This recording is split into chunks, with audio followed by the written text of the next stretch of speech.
Boa noite a todos. Meu nome é Micaela Manecas Gomes, estudante do SCTEM. Eu estou a fazer o curso de Contabilidade e Auditoria e hoje trago aqui a minha apresentação da disciplina, ou seja, da cadeira de Contabilidade Financeira 2, na qual é ministrada pelo docente Abílio Muxanga. Trago aqui hoje a norma 10, que aborda especificamente dos contratos de construção. Bom, o meu trabalho apresenta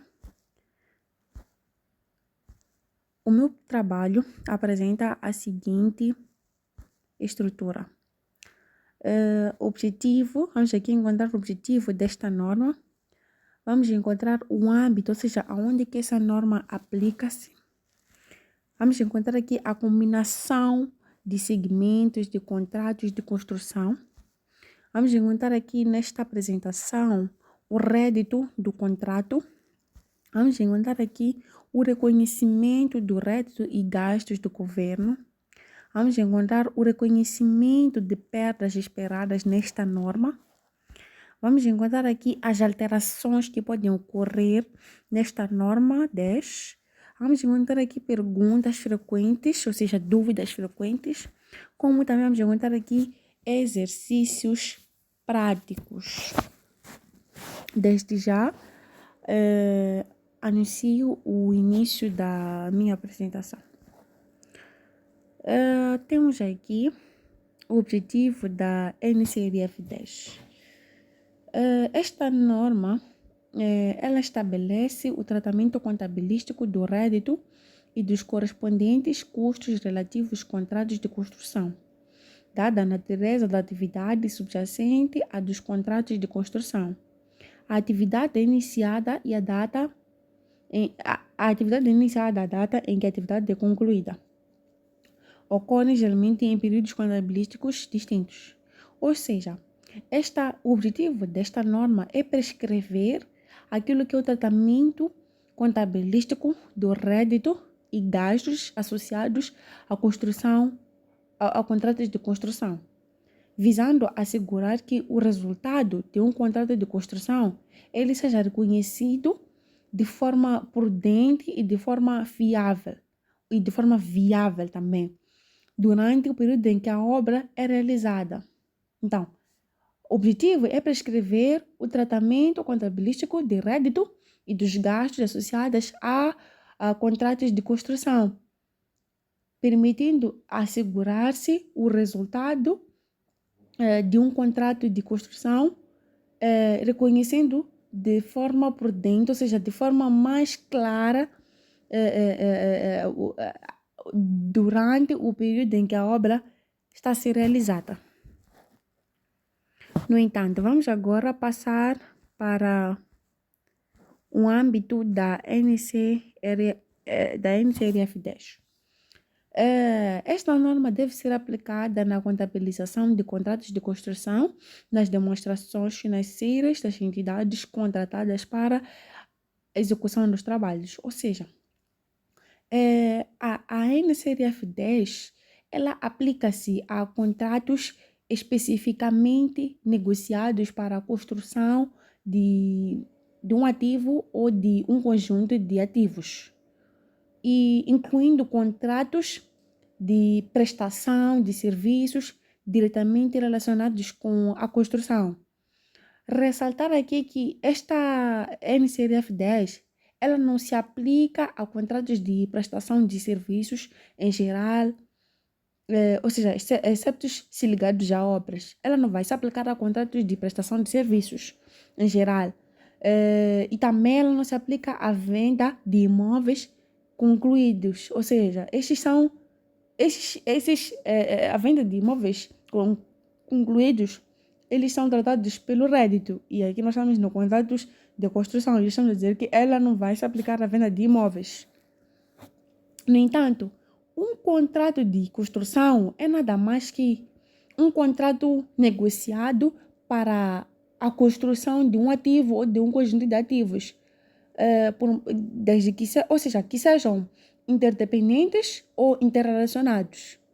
Ou seja, eles serão interdependentes no que vai respeitar ao seu desenho, ou seja, a tecnologia e a função. Ou eles serão interrelacionados de acordo com a sua utilização ou a sua finalidade. Vamos agora passar para a combinação e segmentação de contratos de construção. Aqui na combinação de na combinação e segmentação de contratos de construção, vamos aqui encontrar que eles devem ser tratados como um único contrato quando eles fazem parte de um único, ou seja, combinação estamos a falar que, ou seja, eles devem ser tratados como um único contrato quando eles fazem parte de um único projeto global com uma margem de lucro global e também quando eles forem negociados em conjunto como um pacote ou quando eles estão tão interrelacionados que, de fato, eles venham a constituir um único contrato, mesmo que tenham sido assinados de forma separada. E também quando são executados de forma simultânea ou de forma contínua. Ou seja, nós estamos aqui a falar da combinação e a segmentação de contratos. Quando nós falamos exatamente de combinação, estamos a dizer que 2 ou mais contratos, eles devem ser tratados como um único contrato, quando fazem parte de um único projeto global, ou quando são negociados como um pacote único, ou quando são executados de forma simultânea ou de forma contínua. Já a segmentação, estamos a dizer que um contrato deve ser dividido em vários contratos separados, quando quando ele abrange ativos diferentes, quando cada parte do contrato tem preços e orçamentos distintos, quando pode ser identificada uma rentabilidade separada. Quando pode ser identificada uma rentabilidade separada. Vamos agora, é aquilo que eu estava aqui a explicar, né? Um único contrato ele deve ser segmentado, ou seja, dividido em vários contratos distintos quando o contrato abrange a construção de vários ativos, por exemplo, estamos a falar de edifícios ou estradas, e quando cada ativo tem proposta, negociação e margem de lucros próprias, como também cada ativo pode ser identificado separadamente em termos de custos e das suas receitas. Como também o cliente pode aceitar ou rejeitar cada parte do contrato. Vamos agora passar para o rédito do contrato. Rédito do contrato é o valor total o valor total que a entidade espera receber em contrapartida da execução da obra contratada, incluindo todos os ajustamentos que são previsíveis, ou seja, positivos ou negativos. Ressaltar que o rédito do contrato ela inclui o valor inicial do contrato, as variações, ou seja, as alterações ou os adiantamentos do contrato no trabalho, as revisões de preços, estamos a falar de cláusulas de escalonamento. Estamos a falar também dos incentivos, como também das penalizações. Ou seja, o rédito de um contrato de construção deve compreender tudo isto aqui. Deve compreender o valor inicial acordado no contrato, deve compreender qualquer variação no trabalho contratado, deve compreender os trabalhos a mais ou adicionados, deve compreender os incentivos ou os bônus, deve compreender as revisões de preços, desde que seja provável que resultem em um rédito e que possam verdadeiramente serem mensurados com uma fiabilidade. Vamos aqui ver os critérios de reconhecimento deste rédito. O rédito é reconhecido com base no grau de acabamento da obra. Podem acompanhar isto na norma que eu vou deixar aqui ficar na descrição. que fala sobre o grau de acabamento da obra, que é a percentagem de acabamento, ou seja, é o resultado que pode ser fiavelmente estimado. Se não puder ser estimado, só podemos reconhecer na medida dos gastos recuperáveis. No entanto, vamos agora passar para os custos do contrato. Custos do contrato. Custos do contrato. Estamos a falar exatamente de. Estamos a falar dos custos do contrato. Estamos a dizer que vai ser o que exatamente? Estamos a dizer que um contrato. Estamos a dizer que um contrato de construção é um contrato especificamente negociado, né? Para a construção de um ativo ou ou de um conjunto de ativos. Ou conjunto de ativos que estejam interdependentes naquilo que respeita o seu desenho, ou seja, tecnologia e função, ou que sejam interrelacionados quando temos o fim, ou seja, o fim da coisa, ou seja, a finalidade, né? No entanto, estamos a dizer que os custos do contrato eles vão ser os custos que são diretamente relacionados com um contrato específico de construção. Os que podem ser atribuídos à atividade de contratos em geral e imputados ao contrato. E ainda outros custos que são especificamente cobrados ao cliente segundo os termos do contrato. Em resumo, estes compreendem os custos diretamente relacionados com o contrato, incluem, ou seja, compreendem os custos atribuíveis à atividade de contratos em geral, quando são alocados, compreendem os custos, outros custos especificamente cobrados ao cliente, ou seja, estes custos do contrato, eles incluem, ou seja, são os que podem ser atribuídos de forma imediata na obra, né? Estamos a falar de custos da mão de obra no local de construção, estamos a falar dos materiais consumíveis e fornecimentos usados na obra, estamos a falar de custos de transporte de materiais e equipamentos, estamos a falar dos custos de aluguer de máquinas e equipamentos usados especificamente para o contrato, estamos a falar dos custos de subempreiteiros, estamos a falar de custos do projeto, ou seja, da engenharia e a assistência técnica que são associados diretamente ao contrato. Estamos a falar dos custos estimados de correção de defeitos e de garantia. Estamos a falar também dos custos que podem ser atribuídos a atividades do contrato em geral. Estamos a falar exatamente daqueles custos que, embora não sejam de um contrato específico, eles podem ser alocados proporcionalmente. Estamos a falar exatamente do segundo ponto.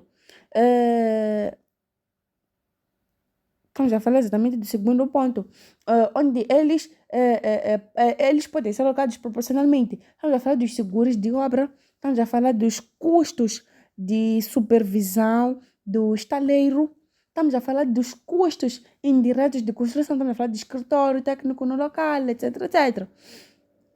Tem também o terceiro ponto, que estamos a falar dos custos especificamente reembolsáveis, né? Que são cobrados pelo cliente. Se o contrato prevê que o dono da obra reembolse certas despesas, estas também entram como custo do contrato. Estamos a falar de custos administrativos acordados, estamos a falar de custos gerais de empréstimos, se forem elegíveis, estamos a falar da NCRF 27 que tem aqui no canal.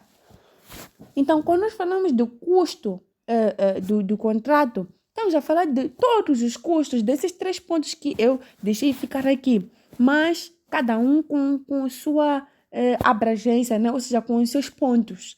Primeiro, o primeiro custo, estamos a falar de custo de mão de obra, custo de transporte, de materiais, estamos a falar dos materiais consumíveis. O segundo, estamos a falar de seguro de obra, construções, custos de supervisão. No terceiro, estamos a falar exatamente dos custos administrativos já acordados, etc.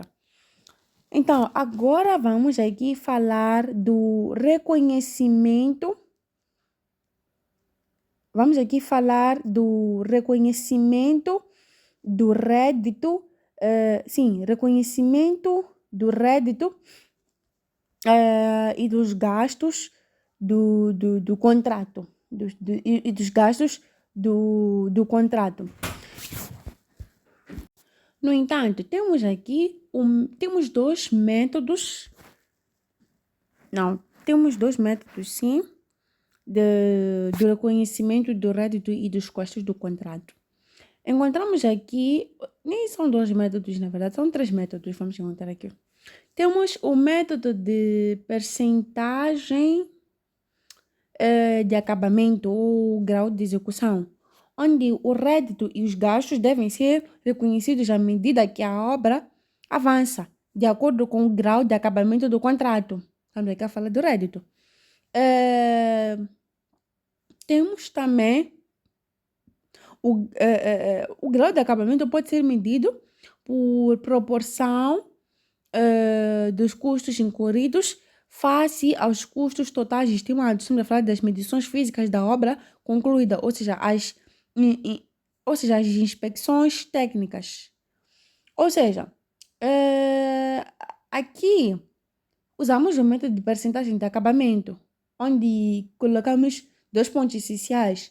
O rédito, onde ele deve ser reconhecido à medida que a obra avança, proporcional ao grau de acabamento, e tocamos também no ponto dos gastos, que são reconhecidos no período em que são incorridos, também de forma proporcional. E para nós podermos calcular o rédito reconhecido, é só fazermos o rédito total do contrato multiplicado pelos custos incorridos sobre os custos totais estimados, né? No entanto, aqui resulta-se daquilo, é o resultado, ou seja, do lucro ou da perda, né? Que é reconhecido de forma progressiva. Então, temos aqui a segunda condição, que são condições para usar o método de percentagem de acabamento. O rédito e os gastos só podem ser reconhecidos com base no grau de execução, se o resultado do contrato puder ser estimado com fiabilidade e se for provável que os benefícios econômicos venham a fluir para a entidade. Ou seja, vamos tocar dois pontos aqui novamente. Os réditos, eles só serão reconhecidos na medida dos gastos recuperáveis incorridos, e os gastos, eles serão reconhecidos de forma imediata, ou seja, imediatamente como despesa no período em que ocorrem. Ou seja, no período em que a obra está a avançar, ou seja, está ali, né, a andar. Então, se não for provável a recuperação dos gastos, eles são reconhecidos como uma perda imediata. Então, temos o terceiro ponto, que são perdas previsíveis. Se em qualquer momento se conclui que o contrato vai gerar uma perda global, essa perda deve ser reconhecida de imediato como um gasto, independentemente do grau de acabamento. Ela é uma perda previsível. Então, deixei ficar aqui três condições, né? Vou resumir. Se há uma estimativa fiável, o reconhecimento pelo progresso, ou seja, temos o reconhecimento pelo progresso da obra. Se não há uma estimativa viável, reconhece-se apenas os gastos recuperáveis. Se há perda esperada, reconhece-se logo a perda total. No entanto, vamos agora passar para o reconhecimento de perdas esperadas. Sempre que se verifica que os custos totais estimados do contrato vão exceder o rédito total esperado, surge uma perda esperada. Esta perda deve ser reconhecida imediatamente, mesmo que o contrato ainda não esteja concluído. É uma perda previsível, ou seja, de acordo com a norma, se em qualquer momento se concluir que o custo total do contrato vai exceder o rédito total, ou seja, se prever um prejuízo global, a perda deve ser reconhecida imediatamente como gasto no resultado do período. Ou seja, temos as seguintes características principais, né? Independentemente do grau de acabamento, não interessa se a obra está no início, meio ou fim. A perda total prevista deve ser registrada logo, de forma imediata. Ponto 2.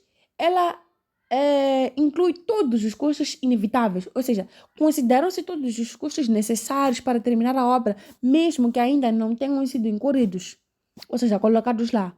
Temos o terceiro ponto, que é a aplicação do princípio da prudência, onde as perdas nunca podem ser diferidas ou nunca podem, ou seja, elas ou são distribuídas por vários períodos, ou seja, reconhece-se de imediato. Vamos agora passar para as alterações nas estimativas. Alterações nas estimativas. O que são exatamente as alterações nas estimativas? As alterações nas estimativas são revisões das estimativas dos custos totais, do rédito total ou grau de execução de um contrato, que pode ocorrer devido a mudanças no projeto, devido às alterações de preços de materiais ou da mão de obra, descoberta de condições imprevistas no local da obra, a aprovação de trabalhos adicionais pelo cliente, ou seja, durante a execução de um contrato de construção, é normal que surjam mudanças, por exemplo, um aumento ou uma redução dos custos estimados, alterações no prazo da obra, revisão do rédito contratual, por variações, trabalhos adicionais, revisões de preços ou de incentivos, ajustes nas perdas esperadas, etc. No entanto, como é que isso é feito no tratamento contabilístico? As estimativas são revistas de forma periódica ao longo do contrato, ou seja, qualquer alteração deve ser. Temos também, no tratamento contabilístico, né? Qualquer alteração deve ser incorporada de imediato na determinação do rédito e dos custos do contrato. Temos também que ver o impacto das alterações. Ele vai ser conhecido no período da revisão e nos períodos futuros afetados, ou seja, não há nenhuma retroatividade. Não há nenhuma retroatividade. Então, temos aqui trouxe aqui alguns exemplos de alterações. Encontramos se aumentarem os custos totais estimados, consequentemente vai diminuir o grau de acabamento e pode gerar uma perda a reconhecer. Se o cliente aprovar trabalhos adicionais, aumenta o rédito do contrato. Se se verificar maior eficiência, os custos totais estimados descem e o resultado melhora. Vamos agora para perguntas frequentes. Quando é que devo usar o método de percentagem de acabamento? O método de percentagem de acabamento ele deve ser sempre usado quando o resultado do contrato puder ser estimado com fiabilidade. Ou seja, fiabilidade é o mesmo que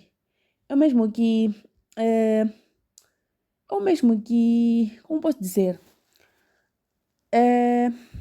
Estou a tentar aqui ver alguma palavra que eu venho a dizer. Significa a capacidade de medir com segurança e confiança.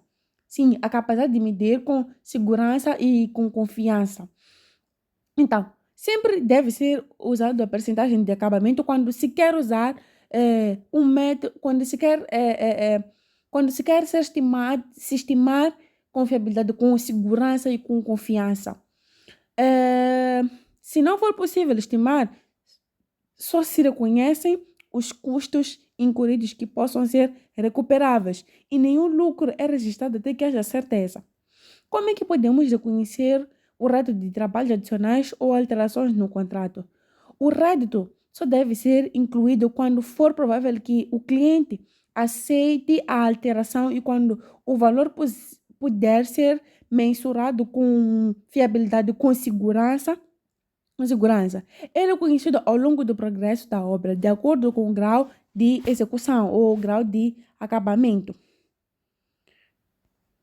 A terceira pergunta é a seguinte: o que fazer quando há previsão de prejuízo em um contrato?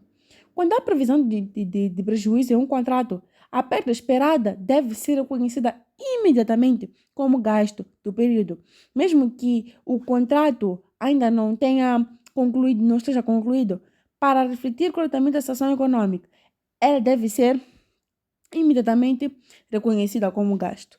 Qual é a diferença entre contratos de preço fixado e contratos cost plus? A diferença é que nos contratos de preço fixado, o risco de variação de custos é, é de empreiteiro, né? É do empreiteiro. E o lucro depende da eficiência na execução. Enquanto que no contrato cost plus, o risco de custos é do cliente e o empreiteiro recebe uma certa margem do lucro previamente acordada entre os dois, né? É, temos aqui como medir o grau de execução no contrato do contrato. Pode ser medido pela proporção dos custos incorridos em relação aos custos totais estimados por medições físicas da obra concluída ou por inspeções técnicas. E o que é uma perda esperada em um contrato de construção? Uma perda esperada é quando os custos totais estimados do contrato vão ultrapassar o rédito. Eles devendo a perda ser reconhecida, devendo, ou seja, consequentemente, a perda deve ser reconhecida imediatamente como gasto. Vamos agora para um exercício prático. Uma empresa de construção obteve um contrato para a construção de um troço de uma autoestrada com uma remuneração de 950 mil meticais. O 950 milhões. 950 mil meticais. O custo total estimado é de 850 mil meticais. No ano N, os custos incorridos ascenderam a 425 mil meticais. No ano N mais 1, os custos incorridos ascenderam a 375 mil meticais. E o custo a incorrer foi estimado no final do ano em 250 mil meticais. Efetue os lançamentos contabilísticos aplicáveis. Muito bem. Aqui nós vamos calcular o grau de acabamento, que o grau de acabamento é calculado. Lembra-se que deixei ficar aqui no vídeo, durante o vídeo, a fórmula, né? Então, o grau de acabamento ele é igual aos custos incorridos e acumulados sobre o custo total estimado, que vai ser os 425 meticais do ano N, dividido por 85 milimeticais, não, tinha que ser 850 milimeticais, acabando dando 50%. No entanto, o rédito a reconhecer corresponde ao grau de acabamento multiplicado pela remuneração total e deduzido do rédito reconhecido em anos anteriores. E será o seguinte: 50% vezes os 950 mil meticais, que é o troço do moto, ou seja, é o valor total, que acaba dando menos o zero, né? Que são dos anos anteriores, que vai acabando dar 475 meticais. Para nós fazermos lançamento, né? Ou seja, os lançamentos contabilísticos a efetuar serão: teremos aqui a conta 49, que são os acréscimos e diferimentos. Teremos também a sobreconta 4923, rendimentos diferidos, ou seja, réditos de contratos de construção, com o valor de 475 mil meticais, em contrapartida com a conta 72, que fala sobre as prestações de serviços no valor de 465 mil meticais. E lembrar-se que temos sempre que colocar o histórico, né, do lançamento, pelo reconhecimento do rédito. Continuando, no ano N mais 1, o grau de acabamento vai ser calculado da seguinte maneira. Os custos incorridos acumulados dividido pelo custo total estimado, onde ficamos com 800 mil dividido por 1050 e acaba dando 76,19%. E o rédito reconhecido vai ser os 76,19% multiplicado pelo valor total, que é 950 mil meticais, menos os 465, que é o valor anterior lá. Então, deu aqui 248.850. Então, o lançamento contabilístico será 49, acréscimos de diferimentos, 4923, créditos de contratos de construção, com um valor de 248.805, em contrapartida com a prestação de serviços, que no valor de 248.805. Então, colocamos aqui também o histórico, que é pelo contrato da construção. No entanto, é a gira estimada, me desculpa, é, no entanto, já fizemos agora um prejuízo, ou seja, já temos um prejuízo estimado de 100 mil meticais neste contrato. Então, os resultados reconhecidos até a data resumem-se do seguinte modo. Coloquei aqui uma tabela onde temos o ano e o lucro, ou seja, o prejuízo reconhecido. Então, coloquei aqui o ano N, 50 mil meticais, o ano N mais 1, 126, 195, e aqui o ano acumulado até N mais 2, 76 e 195. No entanto, a perda já reconhecida, ela tem de ser reconhecida através de provisões. Então, temos que debitar a conta 667, que são provisões do período ou perdas em contratos de construção, no valor de 23.805, e creditamos a 487, que são perdas em contratos de construção. Temos aqui o exercício número 3, que diz o seguinte: a empresa Constru Civil Limitada iniciou em janeiro de 2021 a construção de um edifício com um contrato de 1 milhão, com duração prevista de 2 anos. Dados a data de 31 de 12 de 2021. Custos incurridos até a data de 400 mil meticais, os custos totais estimados igual a 800 mil meticais, o montante recebido do cliente até a data são 300 mil meticais. Pede-se para que se determine a percentagem de acabamento, pede-se que se calcule o rendimento e o lucro a reconhecer em 2021, pede-se que se represente o impacto do balanço. Muito bem. No ponto número 1, pede-se que calculemos a percentagem de acabamento. A percentagem de acabamento é quase a mesma coisa que o grau de acabamento. Então, ficamos aqui com 400 mil meticais, que é o valor aqui dos custos incorridos sobre os custos totais estimados, que são 800 mil meticais, que dão 50%. No segundo ponto, dão aqui que deve-se calcular o rendimento e o lucro a reconhecer em 2021. No entanto,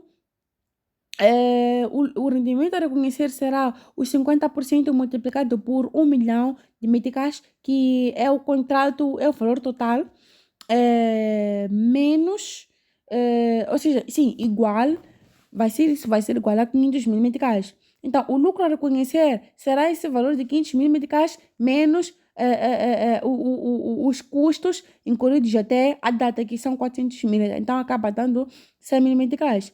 Então, no balanço, será a receita reconhecida com 500 mil meticais e o cliente automaticamente vai pagar 300 mil meticais. Logo, 200 mil a receber são considerados como ativo. Muito obrigada pela atenção dispensada e votos de uma boa noite.